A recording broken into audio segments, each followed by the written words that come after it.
ici en France et également au sein de la diaspora africaine. Donc, sous vos applaudissements, Madame Mireille Moinet.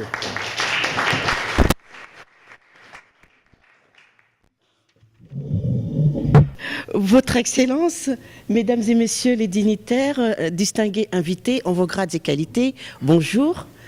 Allez-y. Je vous remercie d'être venus aussi nombreux. Oui, il m'a été distingué de vous parler de la place de la femme dans la mondialisation.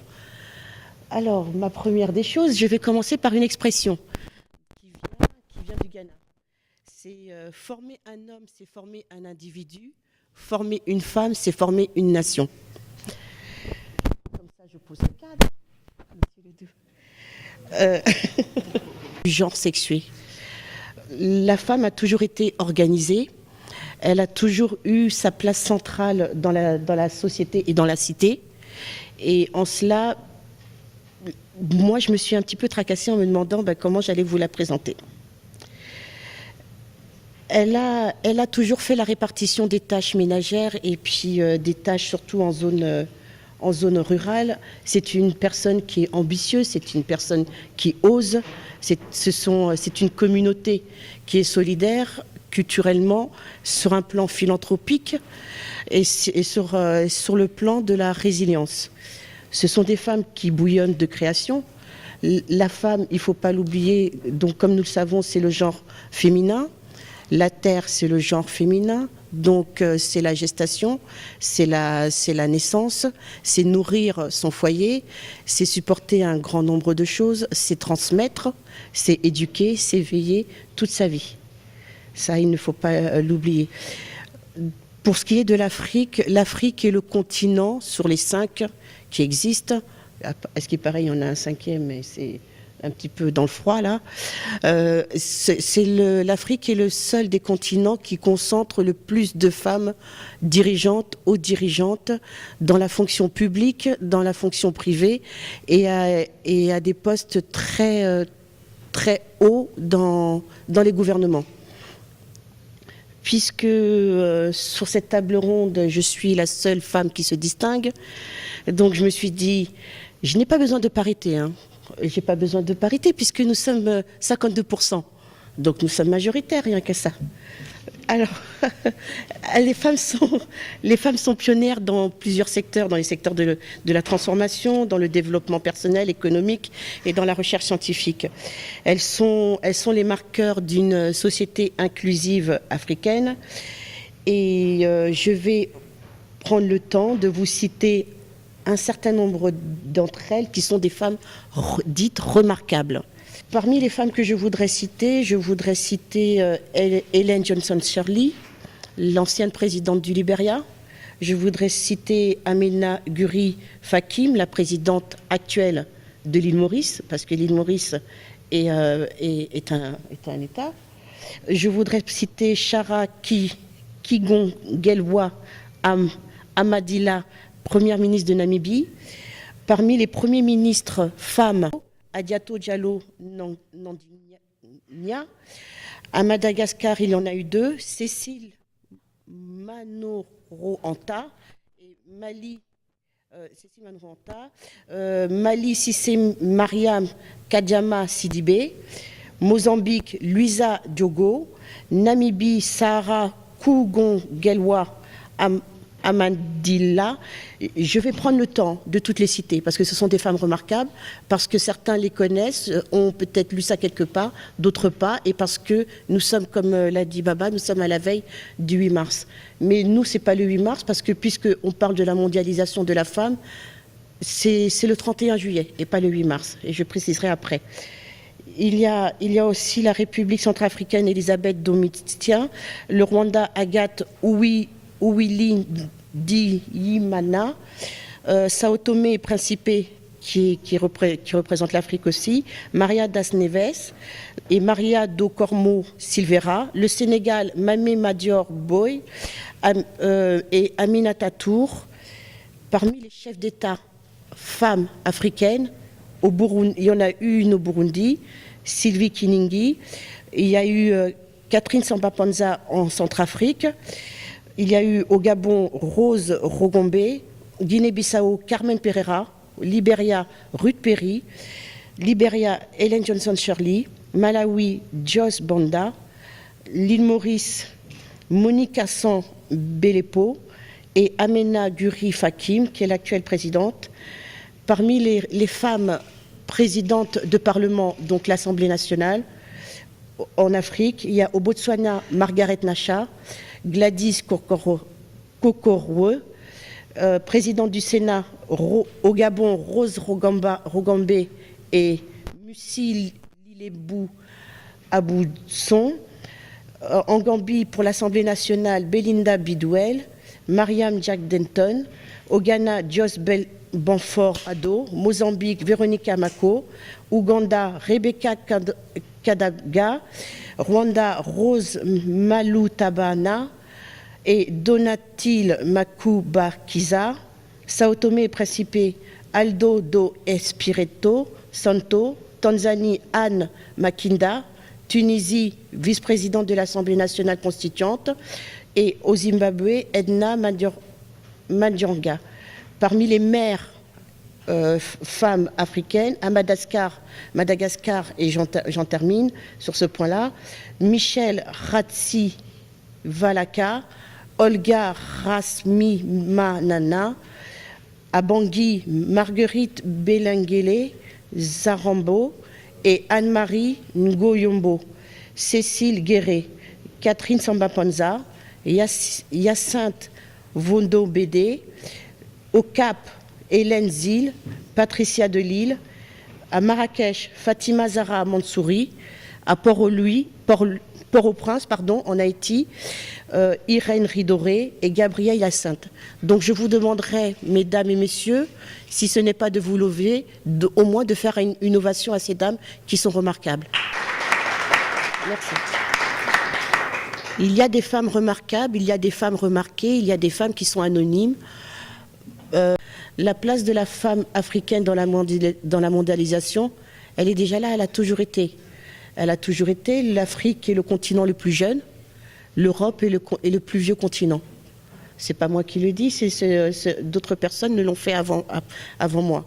Donc ce qui veut dire que vous avez toute votre place pour réussir, vous avez toute votre place pour progresser, et rien ne vous manque. Vraiment, rien ne vous manque. C'est pas une question de réseau et de contact, parce qu'il suffit effectivement d'avoir la bonne manière et de trouver la bonne personne, de savoir bien s'exprimer, parce que de toute manière, tout est une question aussi de culture et d'appréciation. C'est que quand vous êtes dans un espace qui n'est pas le vôtre, il faut apprendre le mode culturel et le mode de fonctionnement pour en connaître les codes. Et là, je pense que Baba, tu me... Donc, tout est une question de codification, parce que quand on vient chez vous, il y a des codes de conduite, il y a des codes pour s'asseoir, et que vous êtes à la fois hôte dans les deux sens. Vous êtes hôte parce que vous recevez, mais vous pouvez être hôte parce que nous sommes aussi invités. Mais moi, j'ai pas envie simplement de discourir et pour vous dire ce que je sais de la femme et ce que j'ai appris. Je sais que nous allons avoir des questions-réponses, mais si vous me permettez de faire un petit encart, vous, mesdames, qui êtes là devant moi, toutes les trois, avez-vous quelque chose à me dire? Je ne sais pas si c'est un problème sociétal, c'est dû aux mentalités. Si les hommes qui sont à la tête au niveau de l'Afrique de l'Ouest se disent peut-être que la femme n'est pas capable, alors qu'il suffit de juste regarder en dessous, de voir l'Afrique australe et l'Afrique du Sud, comme quoi les femmes ont pu avoir une grande promotion. Donc je ne sais pas si c'est une question de mentalité ou de société. Madame, vous qui êtes en face de moi. Oui, parce que vous n'êtes pas là juste pour écouter, vous n'êtes pas déplacé pour écouter. Il faut qu'on sache quelle est votre place dans la mondialisation. Vous, madame? Moi, je dirais plutôt, quand je vous entends parler ici, on parle beaucoup de femmes, mais on oublie une partie des femmes qui sont les femmes handicapées. Parce que moi, je travaille avec les handicapés, donc je ne vais pas les oublier. Et les femmes rurales aussi. Donc, très souvent, on parle des femmes qui ont eu des formations plus hautes, mais les femmes, à la base, on les oublie très souvent. Donc, je n'ai pas entendu parler de femmes handicapées ni de femmes à la base? Parce que j'ai globalisé mon discours qui boite comme moi je le fais parfois, mais il y a d'autres handicaps qui ne sont pas visibles. Vous m'avez dit, madame, la place de l'Afrique centrale et l'Afrique de l'Ouest, je vous dirais que c'est culturel. C'est culturel, tout comme il y a la passion entre la France et l'Afrique, tout comme moi je dis qu'il n'y a pas de raison de dire France-Afrique, parce que vous en faites partie. Hein, donc il faut savoir que le mot France-Afrique a été créé par le président Houphouët, donc c'est un noir. Voilà. Ça a été repris ensuite après, mais la première personne à l'avoir utilisé, à l'avoir créé, c'est le président Houphouët de Côte d'Ivoire. La France est un pays souverain, est un membre de l'Union européenne, et l'Afrique, c'est 54 pays. Donc comment pouvez-vous dire que la place de la femme ou la place de l'Afrique est en situation parfois d'infériorité ou d'inféodalité? De féodalité. Là-dessus, je ne partage pas trop certaines de ces prises de position. Et si j'ai évoqué la France, c'est parce que nous avons une histoire commune et que moi, en tant que femme engagée en politique partisane, en politique institutionnelle et politique publique, je vous dirais que on a cette difficulté de parfois d'être dans l'entre-soi et de ne pas sortir de sa zone de confort et de ne pas faire de projets à long terme. Aujourd'hui, nous nous retrouvons ici en France dans cet amphi, mais il y a aussi des femmes africaines, des ressortissantes, des talents merveilleux qui sont à l'extérieur de l'Afrique, mais qui sont en Europe parfois ou dans d'autres continents. Mais vous verrez que, par exemple, une Ouest-Africaine, une Ouest-Africaine ou une femme de l'Afrique centrale qui est dans un autre continent que la France n'a pas la même manière de réagir. Je vais même prendre l'exemple très rapidement tu me diras, parce que la passion n'est pas raison, sur mon temps de parole. Je vais vous prendre un exemple sur une de vos sœurs qui se trouve en Angleterre. Elle ne réfléchit pas comme vous. Quand vous discutez avec elle, c'est libéral, c'est structuré, c'est carré. J'ai pour particularité d'évoluer au quotidien avec les diasporas des 5 continents, mais je peux vous prendre puisque là le sujet est sur l'Afrique, que la diaspora africaine sur les 5 continents. Et donc, et vous dire que la différenciation n'est pas la même. Donc, selon l'environnement où vous êtes, bien entendu, il y a une zone de confort dans laquelle vous vous installez. Mais maintenant, c'est à vous de casser cet œuf et de vous dépasser et d'aller au-delà. Rien ne vous empêche. Qui ne tente rien n'a rien. Et beaucoup des réussites qui se sont faites, et là je ne parlerai pas uniquement de la femme et de la mondialisation, je digresse parfois un peu, je veux parler au niveau de la France. Les 40 plus grandes sociétés françaises ont des patrons qui n'avaient même pas ce qu'on appelle le certificat d'études primaires. Ils ont simplement eu une idée qu'ils ont fait émerger, sur laquelle ils étaient convaincus, ils l'ont portée et ils ont réussi. On arrive aujourd'hui où dans certains grands magazines comme Forbes, Jeune Afrique ou autres, où il y a des listings, on vous dit oui, tel millionnaire et ceci et cela africain, ou telle femme a réussi. Mais elle a réussi sur quoi? Parce que déjà, quand elle a réussi sur le continent africain, elle n'a pas du tout les mêmes ressources que vous, elle n'a pas du tout les mêmes moyens et les mêmes outils. Alors pourquoi la femme africaine qui est dans la mondialisation et à l'extérieur du continent devrait s'empêcher de réussir ou devrait réussir qu'à moitié? Faites l'effort, dépassez-vous. C'est un exercice mental, c'est un exercice physique et c'est un exercice qui est constant et c'est cela que vous devez le faire toute votre vie. Je le disais tout à l'heure, je disais que le 8 mars c'est la journée de la femme.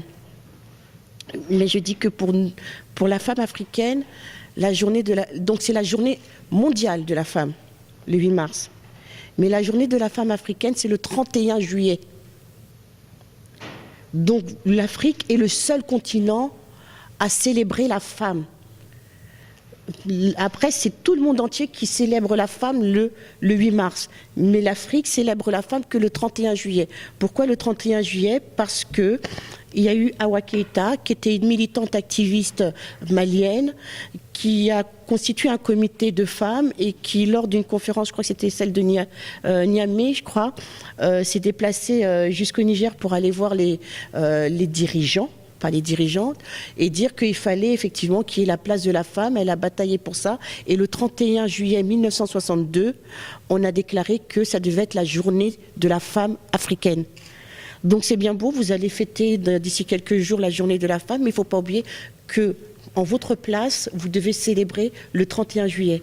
Maintenant, quelle est la place de la femme dans la mondialisation? C'est comme je l'ai dit que vous êtes éducatrice, vous formez beaucoup de choses, c'est d'encourager aussi vos enfants à la citoyenneté.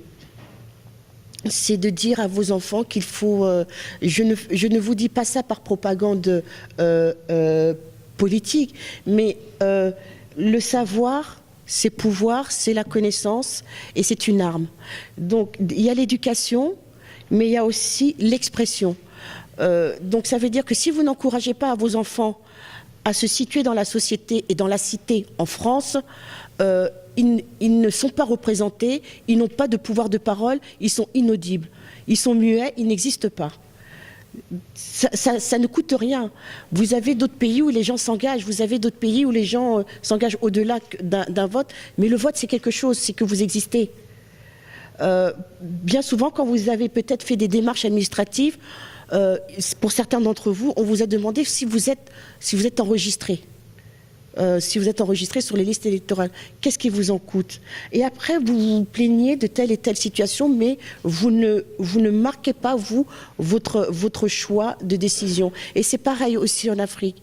Parce que c'est bien beau de dire « Ah ben, je suis ça ». Moi, par exemple, quand je m'exprime ainsi, on me dit « Ah, tu fais de la politique pour un parti ». Je dis non. Parce que vous-même, qui n'êtes pas des activistes, qui n'êtes pas des adhérents d'un parti politique, vous faites de la politique en société et de la politique dans votre famille, puisque vous en parlez, parce que ce qui se passe dans votre pays d'origine vous intéresse. Mais comment voulez-vous être acteur, décideur et changer la nature des choses si vous n'avez pas les moyens de le faire? On dit aujourd'hui, on est passé de l'Afrique en sous-développement, en Afrique développement, et aujourd'hui on parle de Afrique émergente. Pour ma part, je considère que l'Afrique ne peut pas aboutir à un niveau d'émergence si les ressortissants qui sont à l'extérieur ne contribuent pas. Je fais beaucoup de voyages en Afrique et je pars dans 15 jours encore, où moi j'ai entendu des acteurs, des décideurs et même des femmes qui disent « on a besoin de vous ». Mais de quelle manière allez-vous pouvoir aider votre continent si vous venez dans l'amphi m'écouter simplement et une fois être parti, avoir retenu qu'un peu de ce que je vous ai dit, ça vous a plu ou vous a déplu? Moi, je ne viens pas juste pour vous dire « je connais ça et voici ce qu'il est possible ». Moi, je viens pour que vous puissiez vous lever et pour que vous puissiez être acteur. Mon but est là, c'est que si la diaspora qui est ici en Europe ou partout dans le monde ne s'organise pas de manière à pouvoir agir dans le pays, ça n'est pas possible. Il y a la dualité. Il y a ceux qui sont à l'intérieur et il y a ceux qui sont à l'extérieur. Vous êtes ceux qui êtes en ressources ici, vous êtes ceux qui êtes dans l'intelligence intellectuelle, dans l'intelligence scientifique, qui êtes dans la recherche, qui êtes dans la finance, qui êtes des littéraires. Ils n'ont pas les moyens. Et vous les aidez là-bas, puisque vous avez envoyé, je ne sais plus quel est le chiffre exact, combien de milliards en Afrique. Mais après, quelle est la place de la femme? Puisque la femme est une pièce maîtresse sur ce carré. Si la femme ne dit pas, voici comment ça doit se conduire, et si elle ne tient pas ça d'une main de fer, comment voulez-vous que la direction puisse être droite? Vous êtes, et vous devez savoir, nous sommes tous ici la colonne vertébrale. Je considère que la colonne a besoin de vertèbres. Si vous n'êtes pas, chacun de nous formons une vertèbre. Nous savons que le corps humain, si vous n'avez pas une vertèbre, vous êtes dialysé et vous pouvez être immobilisé. Donc ça veut dire que chacun de nous avons l'obligation d'agir et d'interagir. Vous avez l'obligation de vous prendre en main et de ne pas perpétrer certaines erreurs. Les erreurs sont à tort partagé. Il ne faut pas dire seulement c'est la faute de l'autre. Quand on parle de la place de la femme dans la mondialisation, je voudrais dire que en 2014, j'ai organisé une conférence parce que c'était le centenaire de la guerre 14-18. La conférence que j'ai organisée portait sur la femme africaine. Parce que la femme africaine a été la femme, la mère, la sœur des tirailleurs. Parce que quand les tirailleurs sont venus remplir les contingents français, eh ben, ces tirailleurs ont laissé ces femmes-là en Afrique. C'est elles qui ont œuvré à l'ouvrage agricole, qui ont œuvré au maintien du pays. Mais qui les a reconnues, qui s'est souvenu qu'elles existaient? Alors c'est vous, mesdames, parce que vos mères vous l'ont dit, parce qu'il y a l'oralité et la transmission qui se fait, mais aujourd'hui, comme vous êtes dans un autre continent, il faut apprendre qu'il y a un double mode d'expression. Il y a à la fois l'oral et il y a aussi l'écrit. Et si vous ne renforcez pas ça auprès de vos enfants et vous ne les obligez pas, eh ben, trop de flexibilité va donner parfois une déperdition des choses. Vous ne pouvez pas non plus laisser des autorités et des missions étrangères s'approprier votre devoir de mémoire. Moi, je vois que certaines personnes disent « Ah, mais… » de s'approprier la francophonie. Effectivement, j'en fais état et c'est aussi aujourd'hui un de mes fonds de commerce parce que si vous ne vous appropriez pas la francophonie où il y a déjà tout, dans l'organisation de la francophonie, par exemple, il existe une entité qui s'appelle ELAN, École des langues africaines nationales, c'est-à-dire le bilinguisme. Au niveau de la France, l'article 37 de la Constitution fait mention de la francophonie.